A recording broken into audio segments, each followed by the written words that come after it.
आपके मन में एक प्रश्न होता है कि राम जी ने लंका जाते समय रावण से युद्ध करने के लिए वानरों की सेना क्यों बनाई? कभी सोचा आपने? आपको कुछ हो रहा है विचार पंचतत्व प्रभु, कुछ मन में आ रहा है? मेरे मन में आ रहा है। इलेक्शन के रिजल्ट के बाद मुझे बहुत समझ में आ रहा है कि राम जी ने मनुष्य की सेना न बनाकर वानरों की सेना क्यों बनाई। 4 जून के रिजल्ट के बाद इतना समझ में आया कि राम जी ने अच्छा हुआ वानर की सेना बनाई, अच्छे से राम जी के साथ रहे, रावण के साथ युद्ध किए, विजय प्राप्त हुई। यदि मनुष्य की सेना लेकर राम जी गए होते ना, तो ये मनुष्य राम जी के साथ तो चलते, लंका भी पहुंच जाते, लेकिन लंका जाकर देखते ओ रावण की लंका सोने की बनी है। ये सारे मनुष्य सोने की ईंट, सोने का हार उसी में रह जाते और राम जी अकेले हो जाते। यही बात नरेंद्र मोदी जी के साथ कल हुई है।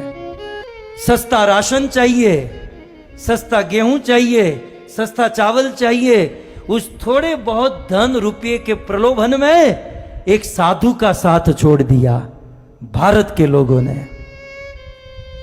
कितना सुंदर आयोजन नरेंद्र भाई मोदी का था कि 400 से अधिक सीट आए तो आने वाले दिनों में निर्णय लेने में या परिवर्तन लाने में कठिनाई नहीं होगी।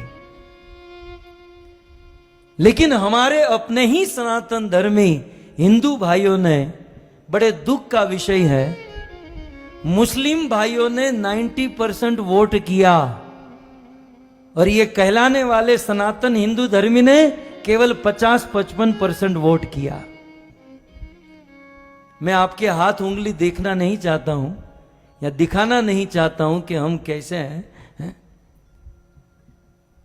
लेकिन बड़ा दुख होता है कि हरि का एक लाल है। 70 साल के बाद कोई एक हिंदू सनातन धर्मी, सनातन धर्म को आगे बढ़ाने वाला, भारत का नेतृत्व करने वाला, भारत को विश्व गुरु बनाने वाला एक आदमी आया और 10 साल काम करके एक मांग रखी थी कि अब की बार 400 पार, लेकिन 300 पार भी नहीं किए। आधे लोगों ने वोट ही नहीं किया और जिन्होंने वोट किया वो प्रलोभन में फंस गए। मुफ्त का राशन मिलेगा, ये मिलेगा, वो मिलेगा। अरे राशन पानी तो भाग्य की बात होती है। यह दिन दूर नहीं, यदि जनसंख्या पर नियंत्रण नहीं किया गया तो विधर्म की संख्या बढ़ेगी और यह कथा कीर्तन करना भी कठिन हो जाएगा। रात को सोए होंगे, आपके गले काटकर लोग चले जाएंगे।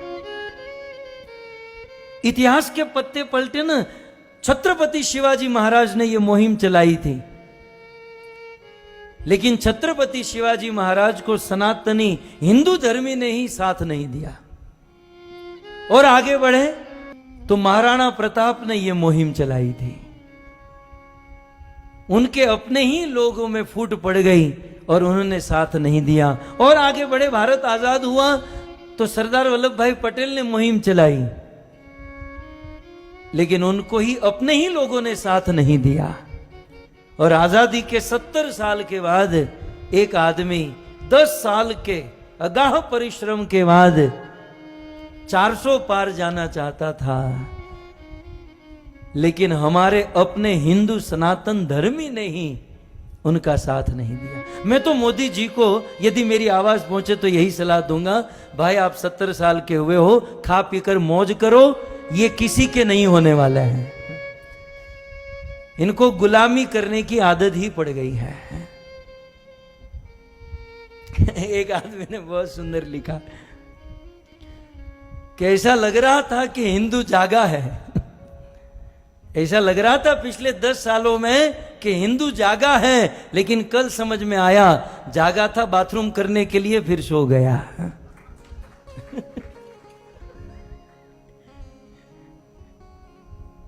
क्या हिंदू जागा है। यदि बहुमत होता तो भारत का दृश्य कुछ और होता। हम अपने आप को भारतीय मानते हैं ना, तो भारत का संविधान थोड़ा बहुत जानना चाहिए, भारत का गणतंत्र हमें समझना चाहिए, और हमें हमारी जिम्मेवारी समझकर काम करना चाहिए था। लेकिन अब क्या करें, ये प्रवचन यदि 2 महीने पहले किया होता तो अच्छा था। मैं भी अमेरिका से अभी अभी आया, है? लेकिन हमें तो विश्वास था, पता नहीं ऐसा निकलेगा।